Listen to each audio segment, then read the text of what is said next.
every Gambian knows of the very important role played by the diaspora, not only in terms of our economy, but in being the catalyst for change. The diaspora played a lead role in ensuring that we defeated dictatorship to transition into democracy. The topic of discussion is diaspora, human rights, and the implementation of the TRRC recommendations. I will now invite Mr. Emmanuel Joof to give us an overview and set the pace for this very, very interesting panel discussion. I am honored to have been invited as a keynote speaker and panelist on this very important topic, which is titled Diaspora, Human Rights, and the Implementation of the Truth, Reconciliation, and Reparation Commission. It is an open secret that the Gambian diaspora play a significant role and continue to play in the area of human rights, which contributed significantly to ending dictatorship in the Gambia, and the importance of their continued engagement in order to strengthen a culture of human rights and rule of law in the Gambia. Gambia could not have been liberated from the jaws of dictatorship without your efforts, and you were and are still the champions of our human rights. The diasporians continue to support the development of the country, and many of them contributed and are still contributing to the transitional justice process, the ongoing TJ process of the country. The TRRC started its hearing on 7th January 2019, and it ended its public hearings on May 2021. It submitted its report to the President on the 25th of November 2021 with 427 findings and 218 recommendations. The TRRC, in its report, touched on various aspects of human rights, with recommendations on criminal prosecution for human rights violations and abuses. It talked about reparation, reconciliation, institutional reform, amnesty, memorialization, and it also mentioned the role of the National Human Rights Commission in monitoring of the recommendation. The National Human Rights Commission has been given the role to monitor the implementation of the recommendations of the TRRC and to also submit an annual report to the National Assembly on the status of implementation. Just to inform you that we have done so, there is a report that was submitted to the National Assembly on the status of the implementation of the recommendations of the TRRC. We believe that the diasporans and development partners, their investment and working with us in the area of human rights can guarantee a Gambia where every individual enjoys their fundamental human rights and freedoms, bring back a culture of human rights in the country, bring back accountability on duty bearers and well-informed and responsible citizens, that we will therefore also have an active citizen participation and inclusion in public affairs and governance, that we will have an increased respect for human rights and the rule of law by not only law enforcement agencies, but also Gambians. Human rights is not only horizontal, but it's vertical and horizontal. We have duty bearers, we have right holders. In our partnership, we can have a better society, one we can all proudly call our home. And I thank you for listening to me in these introductory remarks, and I'm sure I will dilate on some of these issues some more. Thank you very much for listening.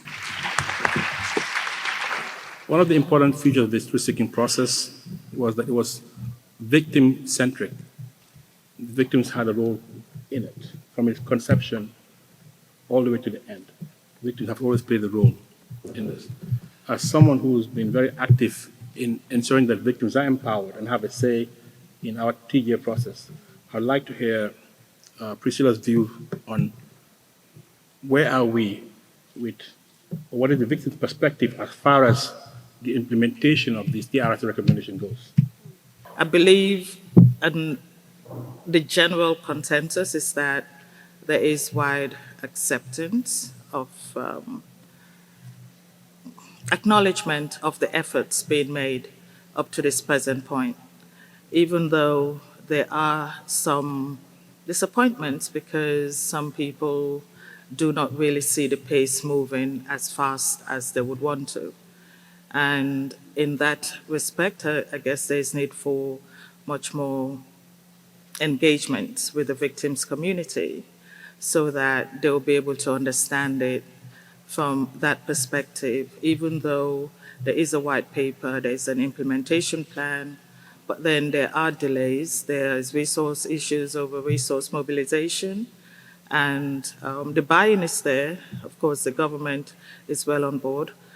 Not just the Ministry of Justice, who's been playing a key role in ensuring that the different stages and the different recommendations have been implemented and as outlined in the white paper, but as well to see that other stakeholders in the government, they also play their part. And I believe if that is done, that would ease, definitely, it would ease the implementation process, the bottlenecks which are in place in some way or the other, and also help the victims themselves to see it from that perspective, that it's not just the responsibility and focus, it's not just on one stakeholder, not just on one government institution, but that others are taking their part and taking steps to ensure that the recommendations of the TRC are implemented as also outlined in the government's white paper and the implementation plan. Thank you. Civil society, through the leadership of Tango, is ready to complement the efforts of government in the implementation, the popularization, and monitoring of the TRRC recommendations. Priscilla has talked about the buy-in. So civil society, we have many civil society organizations that are working, like you said, it was a joint effort, and many civil society organizations are working on the TRRC process, the transitional justice process. The recommendations of the TRRC has brought out a lot, and like she said, it's a process, it's taking long. We are losing some of the victims. We've lost quite a few, so we are hoping things will move faster. But in the meantime, civil society is taking part in the making sure that government, so we're talking with government, make sure that these things take place. Political expediency has overtaken what we all fought for. As my co-host Musa Jang would put it, the aspirational aspect of our struggle has been betrayed. Yes, the TRRC recommendations were accepted in the white paper overwhelmingly, but that was to be expected. Accepting the recommendation and acting on them are two different things. And from everything that we've seen, from the current government and even some opposition parties, they have not shown any desire for justice because what they are interested in is how to stay in power. You cannot coalesce with the party under whose watch the most ridiculous crimes were committed against Gambians. The APRC is just like any party in Germany now claiming to be democratic and associating yourself with the Nazis. Maybe that's a stretch, but that is our reality. Any implementation of the recommendation would require some type of legislation. President Adama Barrow and his government have no political will to ensure justice for the victims whose victimization make his presidency a reality.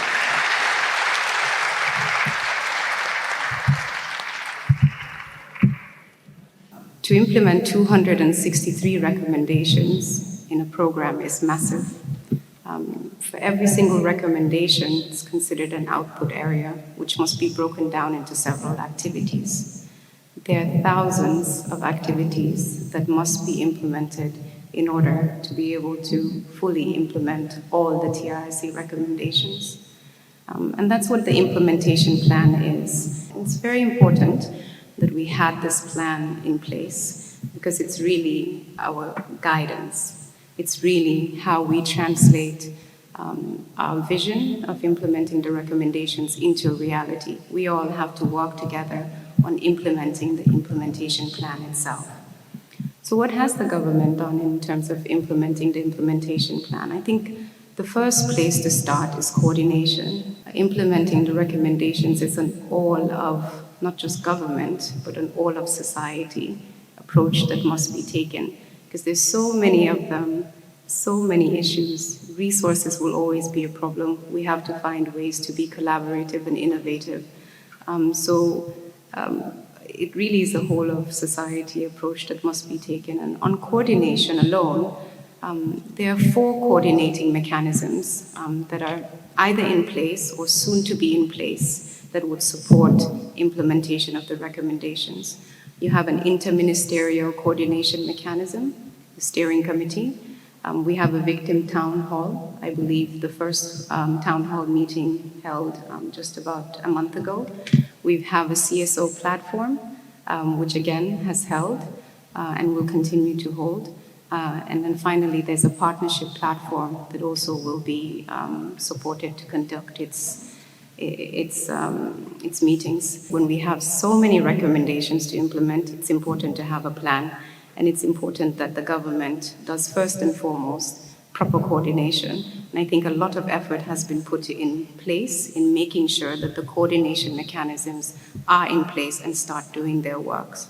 There are 4 different coordination mechanisms, interministerial, 1 with victims, 1 with CSOs, and 1 with partners. We have to bear in mind that when we're talking about TJ, we're talking about several different processes. And it's sometimes unfair to attribute the pace of one process, comparing it to the pace of another, because they're just different creatures. But reparations, I agree, cannot wait. Unfortunately, we do have victims that are in dire need of medical support and need reparations. And on that front, I'm happy to announce, and I'm sure many of you already know, that the reparations bill has passed. I believe the President has assented to that, which will establish a commission with the mandate to give reparations. I think that is incredible. And very much thanks not only to the work of the government, but certainly civil society and the victim-led organizations. And I think they should be acknowledged for their contributions to making sure that this milestone has been hit. The fact that the National Human Rights Commission was not only mentioned by the TRRC as the body that they felt would be the independent body that can effectively monitor, the government also accepted that in the white paper. Even before the government's white paper came out, if you remember, we started conferences on one was accelerating the implementation of the white paper. We even had another big conference on TRRC implementation, what next? But quickly, once we were given the mandate, one of the things that we did was to set up a multi-stakeholders committee to report on the implementation. So in other words, since we were now given the powers to monitor and report back, we developed a multi-stakeholders committee. If you look at the TRRC recommendations, there are 16 thematic areas. I think 17, the 17 volume was a photo. But the 16 thematic areas, soldiers with a different, prosecution, religious attack on religious freedoms, April 10 and 11. So on each of those areas, there are recommendations. So as a body, now we have a monitoring system. Just to tell you that we have even right now developed an online monitoring tool. In the next 1 month or two, from the confines of your offices, you will be able to click and see what the government is doing, what the advisor is, all what the advisors are telling you. Where is the government with the setting up of the prosecution office? What have they done? What are the challenges? So this is what we're monitoring. The government came up with an implementation plan in May of 2023. And as the body monitoring, we now have their implementation plan. And it is this implementation plan that we are monitoring to tell you that, well, they have not done this, they have done this, but also we have an advisory role in the process to tell them and flag and say, you said you were going to do this, you have not done that. But just to maybe inform you that the first report of the status of implementation of the TRRC, you will discover that this was early days. This report came out in July of last year. This was just 1 year after the TRRC. And you will discover that here, we even told you that the government had only fully implemented 6. The 165 of those recommendations were ongoing for implementation. Sometimes you will not be fully implemented, but the fact that they have set up or they're setting up a prosecution unit tell us that, well, they're in the process. Also, we've discovered that 91 were not implemented. But so what we do as a monitoring body is to make sure that everybody is aware, that the government also knows. We will have a dashboard to tell everybody, Gambians, that this government is not doing what it's supposed to do. And remember, we report to the National Assembly. And it is the duty of the National Assembly to take the government to task and tell them, all, you are not doing what you said you were going to do. The TRRC has talked about banning of certain people holding public offices. We, as a monitoring body, we went around and we discovered that those people who were banned were even in government, they're still working. And we raised this issue. For example, when this issue was raised, the government even came up now with an act called the banning of public officers. So that now it's in place. So we have our checklist, and these people who are named now are actually being told to leave these offices. Just to tell you that the process is slow, but certain things are being done. So we are monitoring, and as I said, our monitoring will even go online, so that what we are doing is we're making sure that the government, we all know, if you leave things to government are politicians. But the fact that an independent institution has been given the mandate to monitor, we owe it to the Gambian population, to everybody, diaspora, taxpayers, to tell you what the government is doing with the TRRC. We need to be serious about the TRRC. The never again mantra cannot have any meaning if we are not serious. But there is one pillar which most of the time is the reason why TJ processes fail, and that is institutional reform. For example, we know that we have a failed judiciary. We talked about mercenary judges. This happened in this country. You could not get justice. So you cannot have an effective TJ process if we do not address that. I think we all in the Gambia today say that we have a functioning independent judiciary. But it doesn't stop there. Those that were found wanting most of the time were our security services. So institutional reform is key. You must have independent institutions like the NHRC that are independent, credible, are not intimidated, that they can speak the truth. This is important as well. And anti-corruption. So we should concentrate on institutional reform if the never again is going to be meaningful. Thank you, Mr. Saad. Our common goal is to ensure that we build an inclusive, participatory democracy where every Gambian sees themselves in in the process.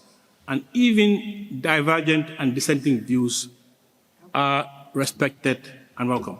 I think the government should do better in terms of communicating what they're doing and also take note of what's coming from the other side. Well, it's in one side. I think it's one side. But sometimes when you're inside, you don't see it, you see it differently. I think this kinds of fora is very important so that we reflect and see where we're going and how we can be better. But I believe that the glass is half full. Can we be better? Yes. Can we be quicker? Yes. But the only way we can do it is if we work together. Thank you very much.